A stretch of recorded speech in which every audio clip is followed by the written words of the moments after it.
todas, todos y todes, tenemos preguntas, pero no siempre nos atrevemos a hacerlas. A veces por vergüenza, a veces por temor y, en no pocas ocasiones, porque no sabemos a quiénes acudir. Hoy queremos hablar de una realidad presente en nuestro país, aunque con frecuencia se intente relegar al silencio o mantenerla fuera de la vista pública: la de las personas trans. ¿Cuánto cuesta ser una persona trans en México? Y no nos referimos al dinero. Hablamos de la carga emocional, social y cultural que aún enfrentan quienes deciden vivir con autenticidad. Para eso estoy aquí, para responder a esas preguntas que todos tenemos, aunque nadie me las haya hecho.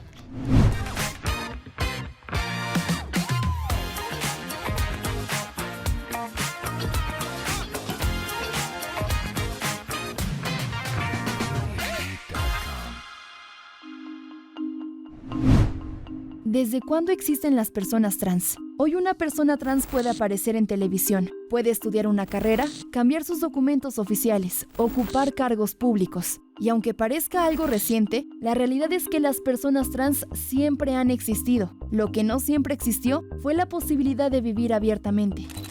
México, décadas de 1970 y 1980. Mientras algunos medios de comunicación las convertían en motivo de burla o escándalo, muchas personas trans enfrentaban detenciones arbitrarias, discriminación y violencia. Pero también comenzaron a surgir las primeras voces que exigían respeto. Activistas, colectivos y organizaciones iniciaron una lucha que parecía imposible. Una lucha por algo muy simple: poder existir sin pedir permiso. Porque la pregunta nunca fue si las personas trans existían. La pregunta era cuándo la sociedad iba a decidir escucharlas.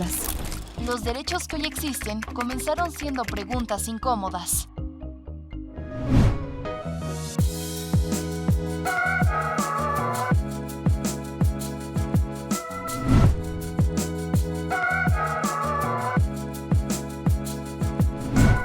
Es una persona que nace con un género y después decide cambiarlo porque se siente de diferente forma a la que nació.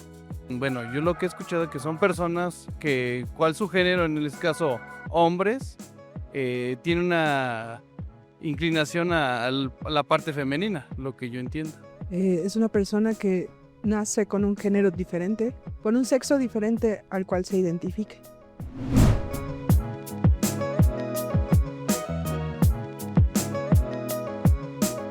Pienso en valentía, en miedo, en libertad. De primera siento que es algo muy emocionante saber que se está dando más a conocer este tipo de personalidades. Pues trans es solo, tal vez yo lo veo como una etiqueta. Pienso que pues somos personas, una persona igual.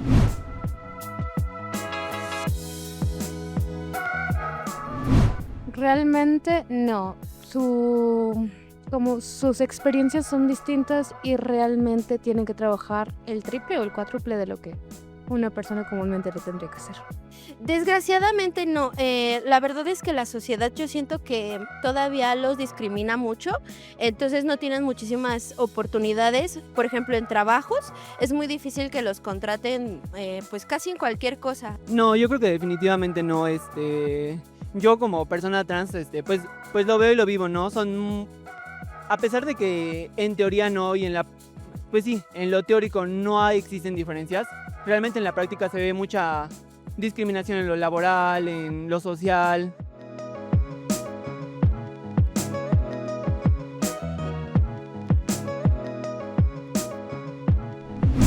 Hoy nos acompaña Bárbara Navarro, una mujer trans que ha decidido compartir su historia para ayudarnos a entender una realidad que muchas veces conocemos únicamente a través de prejuicios.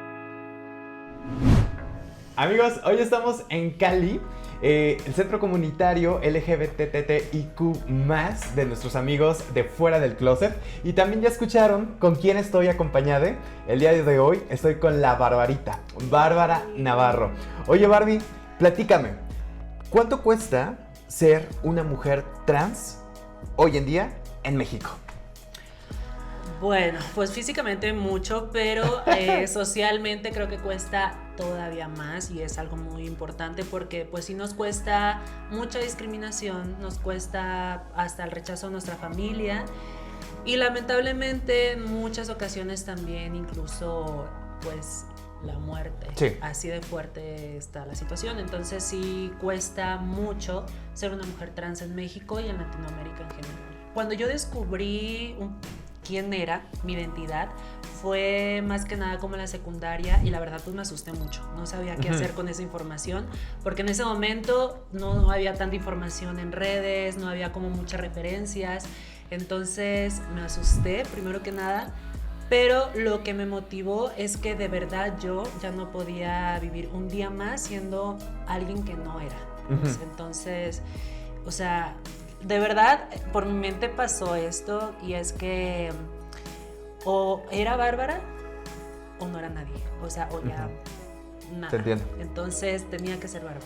Sabemos que vienes de los Altos de Jalisco, suelen tener costumbres muy arraigadas. Ya me decías que fue por la secundaria donde encuentras a Bárbara y la empiezas a buscar. Pero ¿qué pasaba con los compañeros? Porque los chavos, especialmente los adolescentes, son muy observadores. Claro. Y saben todo y se dan cuenta de todo. ¿Cómo te recibían? ¿Qué tipo de educación, por ejemplo, llevabas en ese momento? Pues mira, para empezar yo estaba en una secundaria católica. Ok.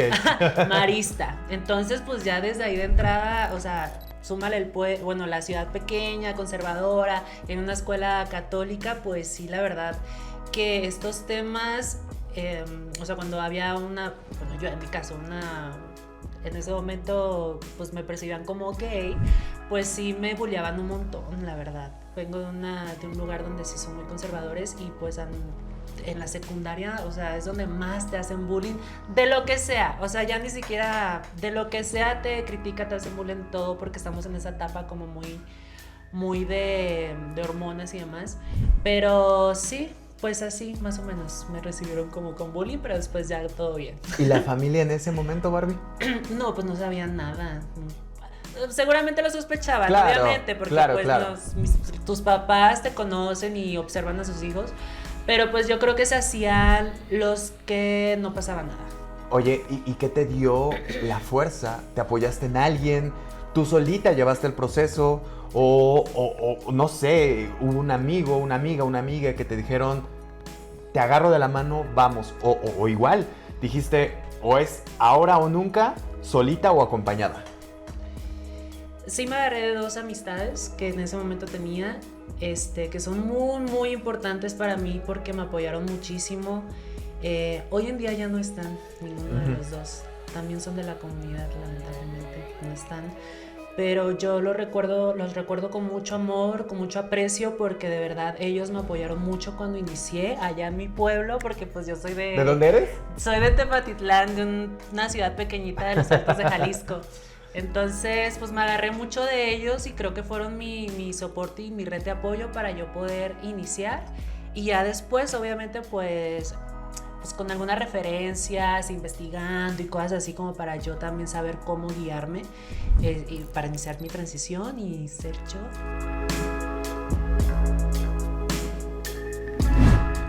Descubrir quiénes somos debería ser motivo de celebración. Sin embargo, para las personas trans es ahí donde comienza una cadena interminable de obstáculos. Al regreso, vamos a responder a la pregunta: ¿quiénes realmente terminan pagando el costo de la discriminación?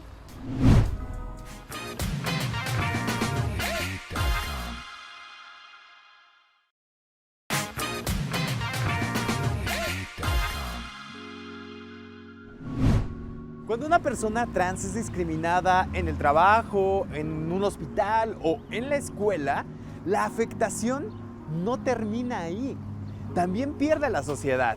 Pierde, por ejemplo, diversidad, pierde talentos, pero especialmente pierde humanidad.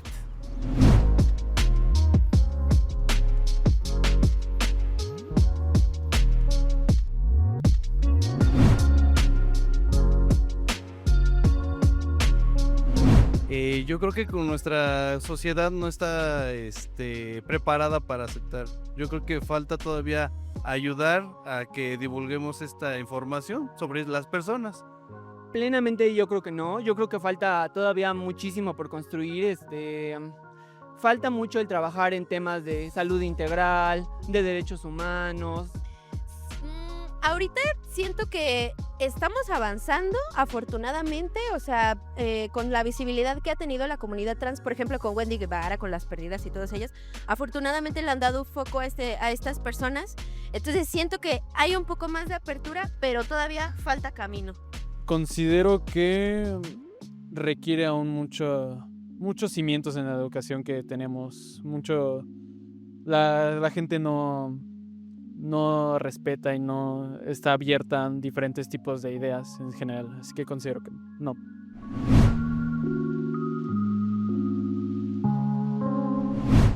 Yo creo que son sobre todo los prejuicios sociales, porque yo creo que desde ahí empezamos para trabajar los derechos humanos. No existiendo prejuicios se puede llegar a trabajar mejor los derechos, que de verdad hay una aceptación. Por ejemplo, esto que pasó en Querétaro, si no existieran tantos prejuicios sociales, ya hubiéramos avanzado en materia de derechos, y pues no estamos avanzando por los prejuicios de la gente. Siento yo que un poco más los prejuicios sociales, porque en las historias que yo he conocido, incluida la de mi hermano, la de mi amigo, es muchas veces el rechazo que reciben no solamente del círculo cercano que tienen, sino de su propia familiar. El núcleo que se supone que es donde deberían sentirse abrazados, aceptados, es el principal donde se les excluye. Ahora, si a eso le sumamos pues la falta de derechos que se encuentra con el día a día, es muy complejo. Pues pienso que vienen de la mano, pero que igual inician desde los prejuicios, que pues uno no puede avanzar si no los dejamos a un lado, pues sí, no creo que se pueda hablar un poco de derechos sin dejar a un lado los prejuicios. No se puede avanzar acerca de eso.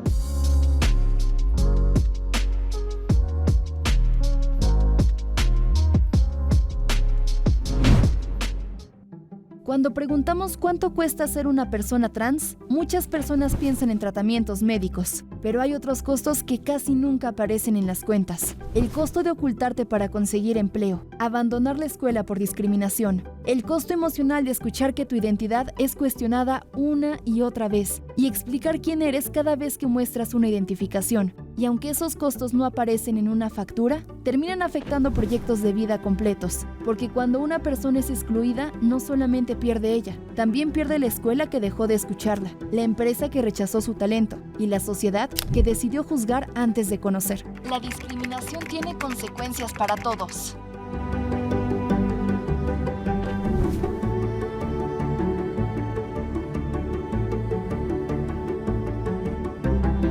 Pues yo leí un poco en internet sobre lo de las hormonas, pero como te digo, no había mucha información. Entonces, yo me acuerdo que fui solita a la farmacia a comprarme las hormonas y yo juraba que me iban a pedir una receta o que me iban a cuestionar, y no, o sea, no te piden receta, no te cuestionan de nada. Yo era menor de edad, yo tenía como 17 años o 16, no me acuerdo bien, y me las dieron. Entonces yo las empecé a consumir y muy poquito después recuerdo que mi mamá me levantaba para la secundaria y yo al momento de levantarme de la cama me empezaba a salir sangre de la nariz, y eso nunca me había pasado antes y no me ha vuelto a pasar. Entonces pues era obvio por el efecto que estaba teniendo el tratamiento hormonal por autohormonizarme, porque yo estaba cero bajo supervisión médica, claro. No sabía ni lo que estaba haciendo, yo nada más me estaba metiendo hormonas allá a lo tonto. Y eso pasó varios días y sinceramente, bueno, yo me preocupé y dije, uy, me dolió mucho porque pues yo sí quería seguir con el tratamiento y demás, pero también no me quería pues morir o que me pasara algo grave, pues entonces sí las dejé. Con el tratamiento hormonal básicamente pasas por una segunda pubertad y con todo lo que pasa a tu alrededor, o sea, de que si te está rechazando tu familia, si estás sufriendo discriminación, si se te está haciendo difícil transicionar y le sumas toda la carga emocional que estás pasando, sí es muy fuerte. Sin ahondar mucho en cuestiones muy privadas, porque esa es tu vida, esa es tu historia. Y quizás sí hablando un poco de tu vivencia, ¿cómo ¿cómo se vivió? Si tú pudieras en este momento graficarme y darme una línea del tiempo de cómo evolucionó tu relación como persona trans. Déjate como hija trans, porque creo que ese es punto de aparte y eso es muy personal. Tú puedes decirnos lo que nos puedas contar sobre eso, pero así por encima.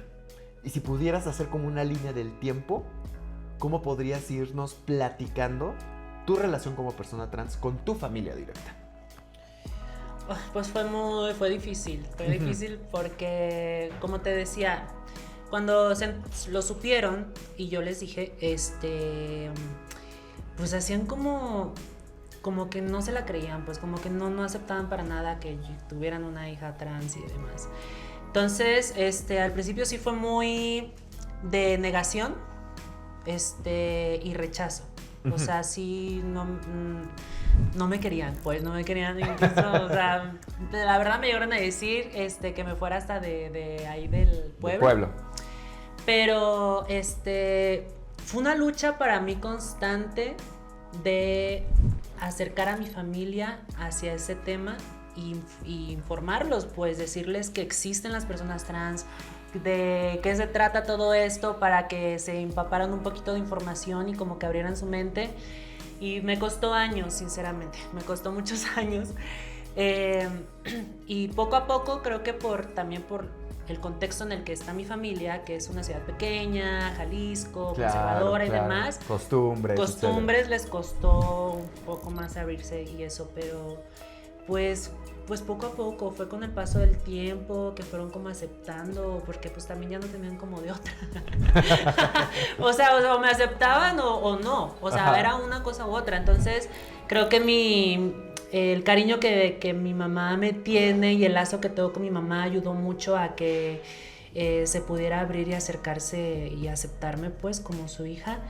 Y pues poco a poco, hasta que incluso un día me pidieron perdón por muchas cosas que pasaron, y pues nos reconciliamos más como papá e hija y así, papás. Entonces, pues fue difícil, pero pues digamos que lo logramos pues que esta aceptación, y ahorita las cosas, gracias, afortunadamente pues todo está bien, ya con mis papás todo está muy bien, me aceptan como soy hija y todo está pues normal, como debe de ser, perfecto, bonito y con sus cosas, pero todo bien. ¿La discriminación solamente afecta a las personas trans o también al resto de la sociedad? De esto platicaremos al regreso.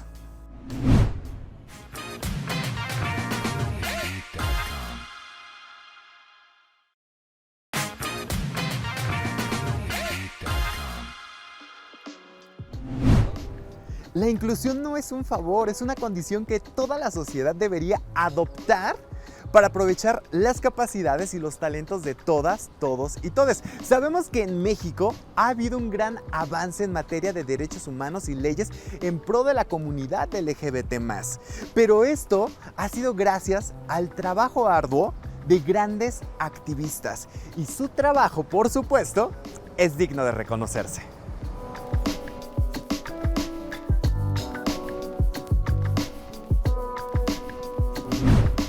Hoy muchas personas trans pueden cambiar su identidad en documentos oficiales. Pueden estudiar, trabajar, participar en política, pero nada de eso apareció de la noche a la mañana. Ningún derecho cayó del cielo. Detrás de cada avance hubo personas que protestaron, que marcharon, denunciaron abusos y llevaron casos a tribunales, que insistieron una y otra vez cuando parecía que nadie escuchaba, muchas veces arriesgando su trabajo, su seguridad, incluso su propia vida. Por eso cuando hablamos de derechos, también hablamos de memoria, porque cada derecho conquistado tiene una historia. Y cada historia comenzó cuando alguien se negó a aceptar que la discriminación era normal. Los cambios sociales empiezan cuando alguien decide no quedarse callado.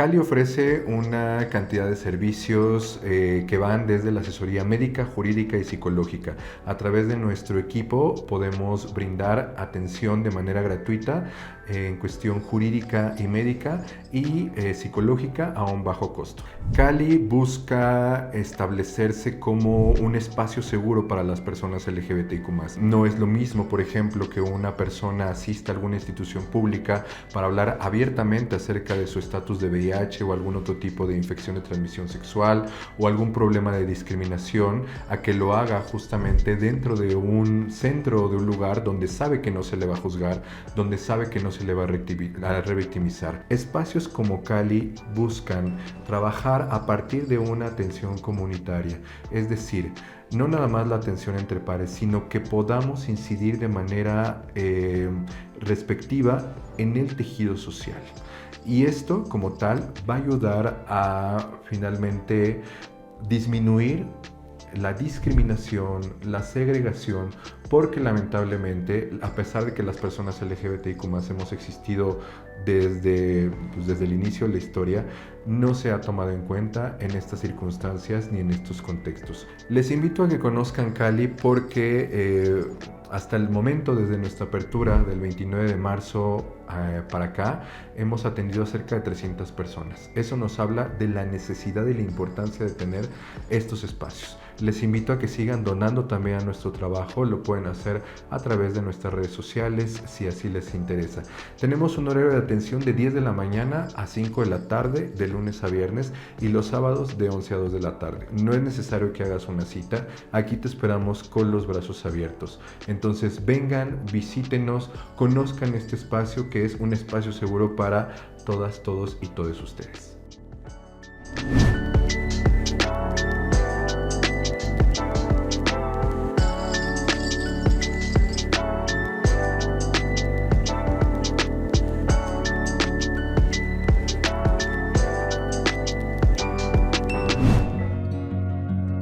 Cada junio miles de personas llenan las calles de colores, música y banderas, pero la Marcha del Orgullo en México no comenzó como una fiesta.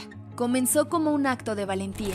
El 29 de junio de 1979, cerca de 1000 personas participaron en la primera Marcha del Orgullo en la Ciudad de México. Muchos asistentes marchaban con máscaras, lentes oscuros o sombreros, por miedo a perder su empleo, ser rechazados por sus familias o ser detenidos. Aquella no era una celebración, era una protesta para exigir libertad, igualdad y el fin de la persecución. A principios de los años 80, las mujeres trans comenzaron a ocupar un lugar cada vez más visible dentro del movimiento, visibilizando las violencias específicas que enfrentaban.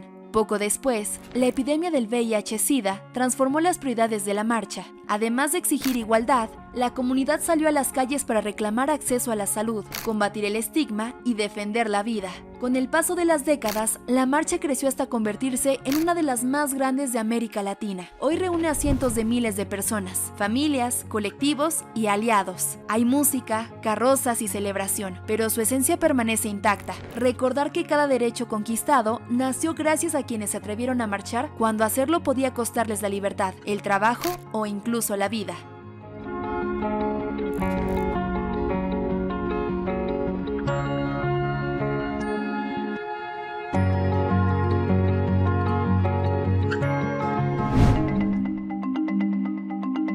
Cuando hablamos de activismo trans en México, también es importante conocer a quienes están impulsando cambios desde distintos frentes. Una de ellas es Victoria Sámano, activista y defensora de derechos humanos, fundadora de Casa Yeca, un refugio que brinda acompañamiento, alojamiento y oportunidades a personas LGBT en situación de vulnerabilidad, especialmente mujeres trans y trabajadoras sexuales. Su labor ha convertido a Casa Yeca en un referente de apoyo comunitario e inclusión. También destaca Mauro Alessandri, activista, creador de contenido y modelo trans. A través de redes sociales, medios de comunicación y espacios públicos, ha contribuido a visibilizar las experiencias de los hombres trans en México, promoviendo el respeto, la representación y la diversidad. Y está Natalia Lane, activista, periodista y defensora de los derechos de las personas trans y las trabajadoras sexuales. Su trabajo se ha centrado en la lucha contra la violencia y la discriminación, convirtiéndose en una de las voces más reconocidas de la defensa de los derechos humanos de las poblaciones trans en nuestro país. 3 personas, 3 historias distintas, pero una misma convicción: construir una sociedad donde todas las personas puedan vivir en dignidad, libertad y sin discriminación. Pues es que sí hace falta mucho. Cuando no conoces algo, obviamente lo primero que genera es miedo.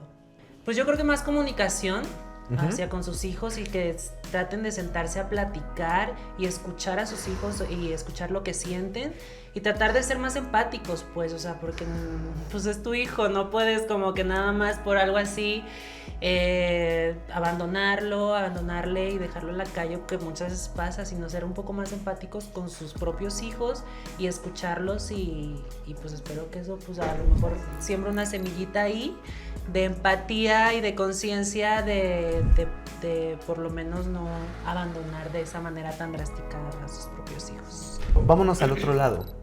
¿Qué le dirías a una niña trans que está descubriéndose y que está no solamente descubriéndose personalmente, sino también descubriendo la realidad de la sociedad? Porque la gente pinta muchas caras, Barbie. La gente pinta muchas caras y la mayoría te va a sonreír. Pero por detrás de esa sonrisa, a veces no hay que confiar mucho. Entonces, ¿qué le dirías? Hay muchos lobos vestidos de ovejas Sí. afuera.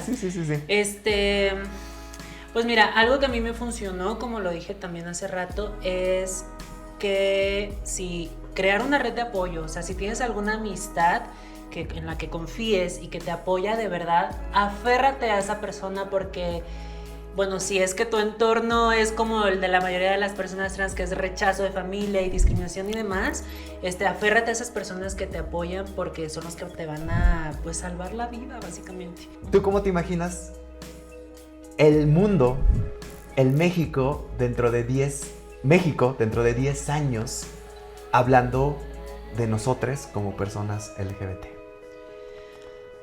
Bueno, me lo imaginaría con mucha más aceptación y que ya las personas de la comunidad podamos tener vidas pues, más dignas, respetadas. Espero que nuestra lucha llegar a un punto en el que de verdad pues disminuya mucho considerablemente la discriminación hacia las personas LGBT y vivamos de una manera mucho más digna y no tengamos miedo a vivir en este país, espero. Por último, ¿cómo es vivir siendo una persona tan auténtica como lo eres? Gracias. Pues es satisfacción y es sentirme feliz conmigo misma y es como lo que siempre... es como liberador, creo. Sí. Fíjate, ahí está la reflexión, ¿eh? La autenticidad nos libera. Sí. Ser reales con el mundo nos libera.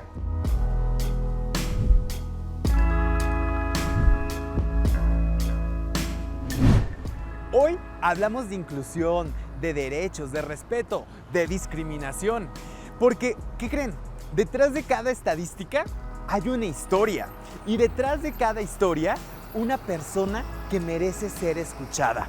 Yo puse la pregunta y entre todos la respondimos.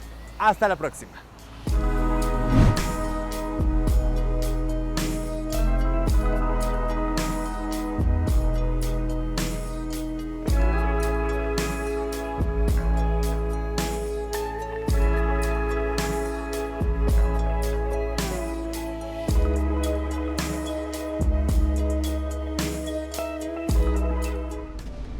Las opiniones vertidas en este programa son responsabilidad de quien las emite y no representan la posición del Sistema Mexiquense de Medios Públicos.